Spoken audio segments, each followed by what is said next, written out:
Continuando, galera, uma informação aqui importante: posições relativas da parábola em relação ao eixo x. Então é o seguinte, primeiro passo, olhando aqui nessa horizontal, nós temos a maior que zero. Ora, se o a é maior que zero, a parábola tem concavidade voltada para cima. Se o a for menor que zero, concavidade voltada para baixo. Mas acontece o seguinte, essa parábola ela pode cortar o eixo x em dois pontos, apenas tocar ou não ter ponto de contato. Então, a condição para isso é o número de zeros dessa função. E o número de zeros está relacionado com o delta. Se o delta for positivo, a nossa equaçãozinha lá do segundo grau, na hora de calcular os zeros da função, ela vai ter duas soluções distintas, reais e distintas. Significa que a função tem dois zeros. Então, a parábola vai cortar o eixo x em dois pontos. Agora, se o delta for igual a zero, eles serão iguais. Então, a parábola ela vai ter apenas um ponto de contato com o eixo x. E nós dizemos que a parábola, neste caso, ela é tangente ao eixo x. Então, os zeros são iguais e também igual ao x do vértice.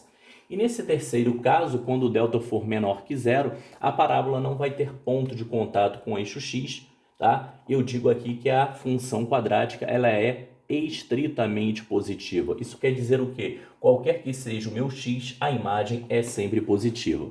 Da mesma forma, quando o a for menor que zero, concavidade para baixo, delta positivo, corta em dois pontos, delta igual a zero vai tangenciar o eixo, e se o delta for menor que zero, não tem ponto de contato com o eixo x. Só que a gente precisa prestar atenção que, neste caso, a função ela é estritamente negativa. Ou seja, qualquer que seja o meu x, a imagem será sempre negativa.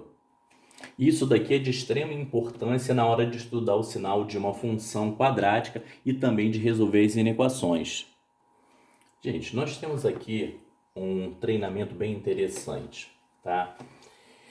Então, falando sobre os parâmetros a, b e c e também do delta. Então, se eu tenho aqui uma função quadrática, ax ao quadrado mais bx mais c. Esse a, claro, diferente de zero. O que a gente precisa entender ao olhar o gráfico? Importante perceber, o coeficiente de x ao quadrado vai definir se a parábola está com concavidade para cima ou para baixo. Então, quando a for positivo, para cima, a negativo, para baixo. Então, nesse primeiro exemplo aqui, eu posso dizer que o a é positivo, na letra b o a é negativo e na letra c o a é positivo. O b nós vamos falar por último, que ele é mais difícil de observar. Agora, e o c? O c vai me dizer onde a parábola vai interceptar o eixo x, o eixo y. Então, se vocês observarem aqui, olha, vai cortar acima do eixo x, então significa que o c é positivo. Aqui corta abaixo do eixo x, significa que o c é negativo. E aqui, exatamente na origem, o c vale zero. Agora, vamos lá. E o delta? O delta vai me dizer sobre o número de zeros dessa função. Como aqui está cortando o eixo x em dois pontos, significa que o delta é positivo. Como aqui não tem ponto de contato, significa que o delta é menor que zero, ou seja, a função não tem zeros.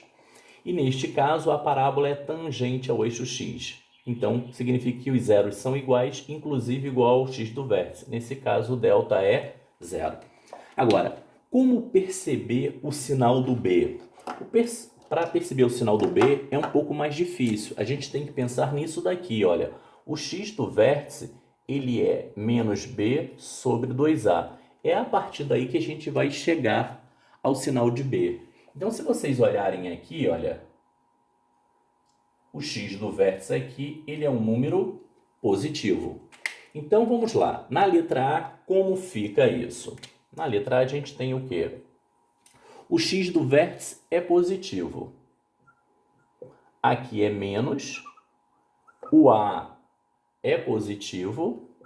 Ora, para que isso seja positivo, é necessário que o B seja negativo. Ó. Menos vezes menos é mais, sobre mais é mais. Então, nesse caso aqui, o B é menor que zero.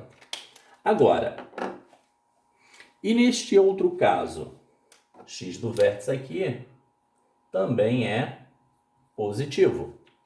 Então, na letra B, nós temos o x do vértice positivo, né?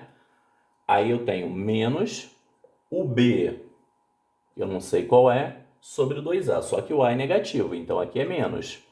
Para que isso seja positivo, ó, menos por menos é mais, aqui obrigatoriamente tem que ser positivo. Então, neste caso aqui, o b tem que ser positivo. E neste caso aqui, em que o eixo de simetria da parábola coincide com o eixo y. Então, neste caso, o x do vértice vale zero. Ora, se o x do vértice vale zero, eu estou dizendo que menos b sobre 2a é zero. Então, o b obrigatoriamente tem que ser zero. Então, fechou aí, o b tem que valer zero. Muito importante essa dica aí, hein?